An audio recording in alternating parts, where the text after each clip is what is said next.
Com a saída da Nova.com, eu saí junto com o Gustavo Avelar, que é meu amigo, sócio da vida, e a gente conheceu o Alberto Colares, empreendedor serial, e o Alberto falou, cara, o que vocês vão fazer da vida? Vocês dois talvez tenham o melhor histórico de comércio eletrônico do Brasil. Vocês conhecem o mercado inteiro. Vocês tinham, sei lá, quantas mil pessoas trabalhando com tech, com comercial, com marketplace. Né? A gente montou o marketplace do zero em 2012, na bandeira da Westa.com. Ele falou, cara, temos uma tecnologia com 3 alunos de doutorado em Manaus, que são incríveis, papers no mundo inteiro. E, cara, a gente tá pensando em focar isso para e-commerce e vocês poderiam ajudar demais a achar ali, né, uma dor para ser resolvida, tá? Com esse canhão de tech que hoje ainda está muito acadêmico. Como é que fazia? Cara, era um buscador muito potente, tá, para base de dados organizadas e estruturadas. E a gente falou, cara, puta, faz sentido pra caramba. Na época, eles estavam iniciando lá uma prova de conceito com a B2W. Aí começa a ironia do destino, né? A gente até um dia antes odiava a B2W, assim, de morte, porque a gente era nova.com. E a gente falou, ó, na barra de busca, sabe aquela barrinha de busca que todo site tem? Sim. 60% do tráfego passa por lá. E aquela barrinha, ela é burra. Então, se o Ale entrava e procurava TV e o Léo entrasse e procurasse TV, o grid de resposta era o mesmo. Mas peraí, mas o Ale tá procurando TV 8K de 90 polegadas, o Léo tá procurando TV portátil pro carro. Não pode ser o mesmo grid. Eu tô procurando, né, iOS e o Ale tá procurando Android. Não pode ser o mesmo grid. E aí, então, todo esse canhão a gente colocou focado numa ferramenta que só olhava isso. Então, a gente era a inteligência da barra e que te carregava até a página de compra, no carrinho de compra, servindo todos os grids, a navegação. Então, era performance assim na tampa. A gente gravava toda a navegação de todo o tráfego dos clientes. Então, era um volume absurdo. Absurdo, tô falando de 10 milhões de visitas dia. Então, por isso que cloud era algo, né, impressionante. E a performance era porque, né, o autocomplete da busca era milissegundos que você tinha que conduzir, porque qualquer impacto ali afetava a taxa de conversão do site. Então, isso foi, cara, a gente fechou praticamente todos os médios e grandes sites do Brasil. Tinha até uma empresa da Nova Zelândia na época, chamava SLI, que estava entrando no Brasil, a gente conseguiu tirar eles do Brasil praticamente. E aí a gente vendeu essa empresa em setembro de 2015 para a Lynx, que era, né, a maior empresa de tecnologia para varejo do Brasil, listada em bolsa e tudo mais. Pô, foi rápido essa jornada, então? Ale, como a gente está num papo aqui super franco, eu posso até abrir um pouco do capô, dos motivos de ter sido tão rápido. Então, e do porquê a gente talvez não ter ganhado tanto dinheiro quanto poderia. A gente não tinha VC no CapTable. Então, no meu foi praticamente bootstrap, a gente tinha mais de 100 pessoas, time de engenharia absolutamente de ponta aqui no Brasil. E aí, de novo, já passou os 10 anos da LGPD, Mais né? de 100 pessoas? Mais de 100 pessoas, era uma empresa, cara, bem legal. Assim, de novo, tech era um negócio, assim, na Nemu, muito bacana. Mas era muito programador, assim? Muito. Majoritariamente? Muito programador, né? Muito dev. Tinha uma área de pesquisa muito relevante, e, né, de machine learning e tudo mais. E tinha uma área de operações também relevante, tá? Então, de novo, era uma operação muito nervosa. Então, era o tempo todo medindo performance de todos os sites, clientes, etc., para garantir que ele não caía, que a conversão estava acontecendo e tudo mais. E aí, vamos falar de erros que nenhum empreendedor deveria cometer. Tá? Primeiro deles, que a gente cometeu na Nemu, até porque não deu tempo, sim, a gente fechou a conta da B2W. E era uma conta absurda, tá? Para o nosso tamanho. E final de 2014 era 50% do faturamento, tá? O B2W, conhecido por nunca ter sido, né, a cultura mais leve com o fornecedor, né, isso é histórico. Eles conseguiram, na minha visão, piorar a cultura do 3G, que já era, sempre foi muito dura, mas a B2W fazia questão de, sabe, ser um pouco ainda mais ácida. Que é tipo assim, pagava em 6 meses o que ele te devia. Cara, paga um dia que eu quiser, eu sou grande, senta aí na recepção, espero o dia inteiro que se der tempo eu te atendo, se não, não tem problema, volta amanhã de novo. Sempre foi a cultura deles e a gente era o principal fornecedor de tecnologia. Mais de 90% da venda da B2W passava por algum algoritmo nosso, tá? E aí, final de 2014, o que acontece? Dilma, reeleita, e aí eles entram em contato e falam o seguinte: o Brasil vai acabar, tá? Vai entrar numa recessão e tudo mais. por proteção de caixa, a gente não paga mais ninguém. A gente falou, cara, tá bom, mas você tem que lembrar que assim, nós somos uma startup, né? Meu maior custo é o custo de cloud para te servir, né? E se você parar de me pagar, Parar de conseguir te atender. eu não consigo te atender, né? Tipo, vai chegar uma hora que vai simplesmente vai cair a cloud, não é nem que eu vou te desligar, vai cair tudo. Não. Cara, e assim foi, entramos em 2015, etc. E aí eu lembro que eu e o Gustavo, a gente foi para uma reunião na famosa sede da Americanas, lá na Praça Mauá, no Rio. E eles reafirmaram. Falou, cara, não vamos pagar, o Brasil vai acabar. E você falou, não, mas tá bom, mas assim, a gente vai avisar que sim, daqui 15 dias vai desligar tudo. Pagamos até agora, cloud, etc. Não dá, 6 meses de atraso já. E aí, cara, desespero. Um diretor deles, que eu não vou citar o nome aí só por questão agora mesmo de sigilo, mas que foi envolvido na fraude, na famosa fraude da Americanas recente, ele vira pra gente e fala, podem ficar tranquilos, fecha a empresa que eu contrato todo mundo como CLT. Aí a gente falou, cara, tá bom, entendi. A gente sabia que os caras eram difíceis, mas não que eles eram sacanas, para usar aqui um português de mais alto nível. Pô, mas doido, né? Porque ele tá tipo assim, não quero gastar. Mas Não. daí Tipo, você termina, daí eu vou gastar. Mas tipo, na prática, tipo, eu contrato todo mundo, vem pra cá. Tipo, ao invés de eu comprar vocês, que poderia ser uma opção, era uma das opções que a gente colocou na mesa. Falei, cara, você tem um time de mais de 100 pessoas, de engenharia de ponta, compra a gente. Imagina esse time trabalhando só pra vocês. Olha que incrível. Não, fica tranquilo, fecha a empresa que eu compro todo mundo, que eu contrato todo mundo. Aí a gente, cara, voltamos desolado. E aí, de novo, entra a outra parte, o bright side da história, de sempre tentar fazer coisas legais, corretas e deixar portas abertas. Longa história curta. Em 2012, eu fui para um shop.org, ainda pela Nova.com, e tive o prazer de conhecer lá no evento o Alberto Menache e o Jean Klaumann da Lynx. O Alberto CEO, o Jean VP.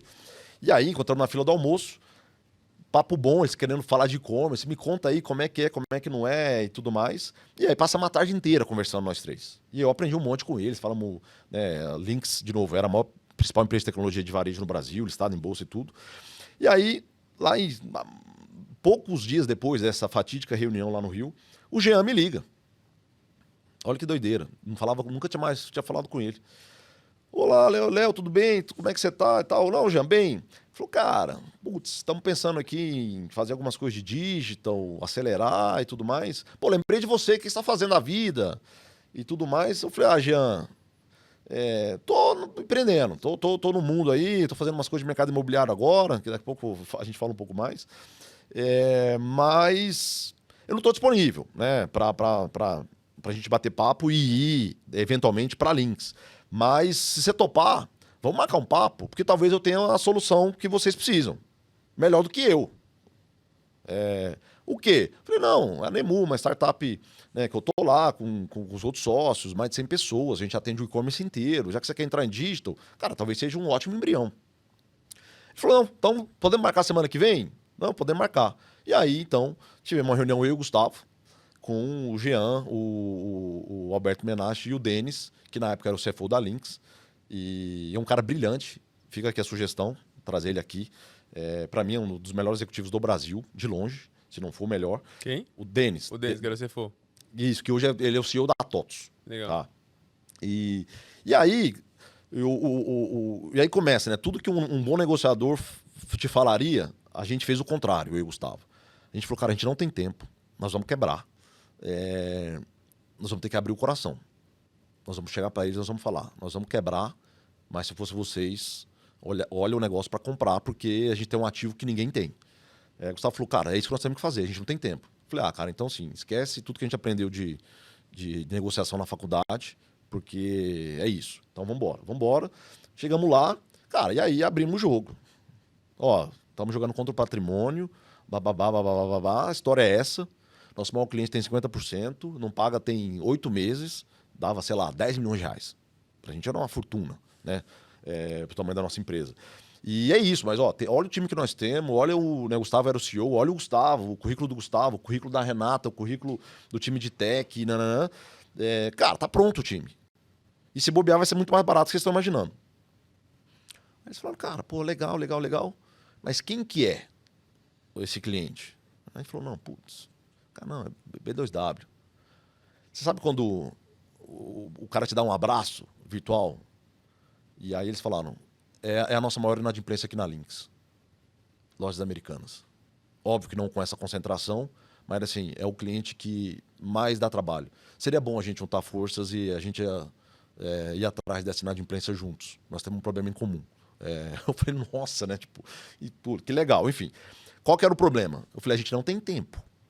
Eu sei que vocês são uma empresa listada, né? BNDES ainda era sócio lá, se eu não me engano.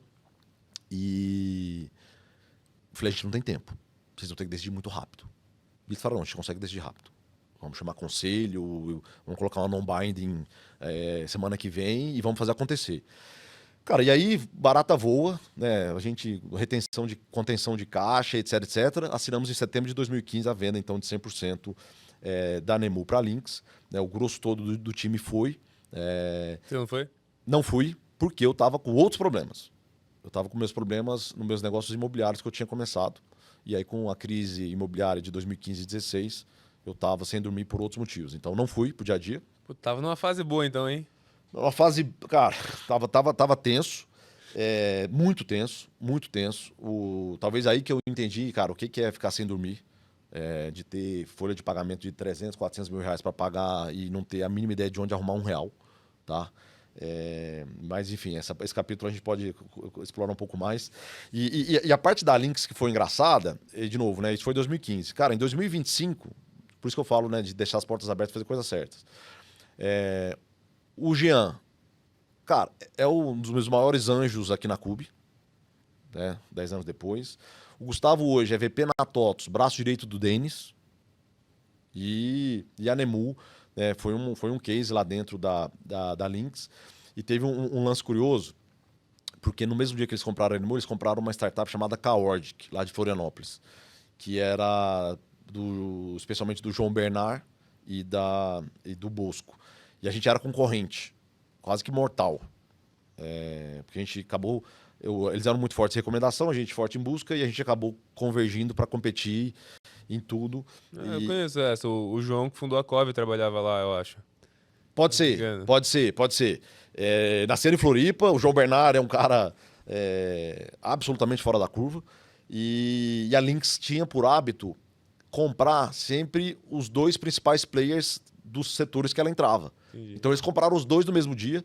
E aí eu lembro do Denis falando, e a gente suspeitava, óbvio, mas o Denis falou, então a partir de agora assinamos, beleza, a TED vai cair daqui a pouco na conta de vocês, pode olhar aí o aplicativo do banco. Quando vocês saírem à porta, aí vocês vão ter que dar um abraço na turma da Caótica, que eles estão aqui na sala do lado. E a partir de agora vocês são os maiores aliados e a concorrência ficou para trás. E aí, óbvio, começou uma relação super bacana de amizade com o João Bernard, com o time da Caordic, o Lucas Zago, que é o meu CTO aqui na CUB, era um dos principais caras de engenharia da Caordic na época. Então, assim, eu acho que um pouco de aprendizados aqui, Ale, a primeira clássica nunca dependa de um cliente, tá? Porque ele pode te matar. Então, isso é muito grande. E se você depende, não se coloque numa posição onde ele pode jamais, te matar, né? Jamais, né? Mostre pra ele que você não depende, né? Ou finja que você não dependa. Mas e o outro lado cara, as portas que você vai deixando abertas ao longo da vida talvez é o seu principal ativo. E vai te proporcionar coisas que você talvez você nem imagina. Então isso foi legal. Como eu estava muito envolvido com o setor imobiliário. E de onde foi essa história do meu imobiliário aí? Ale, isso tem muito a ver com o Tocantins. Porque quando eu saí da Nova.com, óbvio que eu queria empreender com tech, mas eu queria muito fazer algo de economia real. Tá? Confesso que eu saí um pouco frustrado com tech. Falei, o Brasil não tem dinheiro para longo prazo, dependendo da visão do investidor, você vai ter que fazer coisas de curto prazo e naturalmente tomar decisões erradas. E alguns dos meus amigos de infância do Tocantins, até pela expansão urbana que teve lá na região, no norte, centro-oeste e tudo mais, viraram grandes loteadores. Eram grandes loteadores. Então, inclusive, se você for olhar hoje, talvez algumas das maiores loteadoras do Brasil tiveram o Tocantins como berço, tá? E aí eu falei, cara, esse negócio é muito bom. Tem que ser bom, porque os caras estão, né, andando de jato e dinheiro a rodo. Essa conta, não é possível que essa conta é a conta que eles me falam e tudo mais. Eu falei, eu preciso aprender desse setor. E aí comecei a aprender, gostei, fiz bastante coisa de loteamento Brasil afora. Só que em 2015, 2016 eu quebrei. Obviamente, como todo mundo. Mas começou quando essa jornada do loteamento? 2013, 2012, 13. 2012, 13 com uma atividade paralela, então Então o que você ganhava lá no Ponto Frio, você gastava em lote. gastei, coloquei, e aí me alavanquei absurdamente. Cheguei a ter, sei lá, mais de 50 milhões de reais de dívida com fiança pessoal. Óbvio, a fiança não valia nada, né? Mas eu levantei alguns CRI na Faria Lima para bancar a exposição de obra e tudo mais. E aí, óbvio que eu quebrei em 2015, 2016. E a parte boa, que talvez que tenha me salvado, sim, foi desesperador. De verdade, assim, não recomendo para ninguém. Vou deixar aqui então, uma segunda pílula de aprendizado. Nunca misture o caixa da sua pessoa física com a sua pessoa jurídica. Nunca misture o caixa da pessoa física com a sua pessoa jurídica. Porque você vai colocar o limite do cartão de crédito na sua startup, né, na sua PJ, e se der errado, tipo, você não tem cabeça para sair da fossa que você se meteu na pessoa física. Nessa época eu tive que pedir para meus pais mandarem mesada para eu conseguir pagar meu aluguel aqui em São Paulo. Cara, descreve a tua vida, tipo assim, em agosto de 2015, tudo que tava acontecendo, vai, pra ficar um corte bonito, assim, Não, eu fui obrigado a levantar uma dívida absurdamente cara de um CRI, de quase 50 milhões de reais, onde eu dei aval na física, ou seja, ou eu pago ou eu nunca mais ia ter CPF limpo. E o principal, esse dinheiro não foi suficiente para tampar o buraco. Esse foi o pior. Por quê? Porque os extratos continuaram acontecendo. O estouro de obra, então a obra que ia custar 10 passou a custar 13. Tinha coisas espalhadas em diferentes lugares do Brasil. E o caixa furado. E sim, cara, por muitos meses eu não tinha o dinheiro para pagar a folha de salário. Tá? E aí não é a folha de salário de dev, né, bonitão, bem formado. Cara, era folha de salário de pedreiro, dos analistas de cobrança, que ganhavam um salário mínimo, que dependia daquilo para comer. Então, assim, nunca mais quero me ver nessa posição. E o principal, Ale, na minha pessoa física, eu não estava diferente. Então, não era que eu preocupava só com a PJ, né, e como é que eu ia levantar o caixa para pagar a folha. Na minha física, eu falei, e o aluguel desse mês? Será que eu vou ter que pedir mesada de novo? Tipo, não é que meus pais, de novo, tem uma condição ok, mas não é que eles, né? Ah, pai, me manda aí. Tipo, uma coisa é, pai, me manda aí R$ 1.000 aqui que essa semana tô furado. Ah, me manda mais 500. Eu tava no nível tipo, putz, pai, será que você tem R$ 50.000 para me mandar essa semana? E óbvio que eu sabia que ele não tinha. E nem ia fazer isso também com ele, porque ele ia vender o carro para me mandar esse dinheiro e, obviamente, que eu ia transferir o problema para ele de certa forma. Então, me ver naquela situação, sem ter para onde pedir ou levantar esse capital, foi muito, muito, muito desesperador.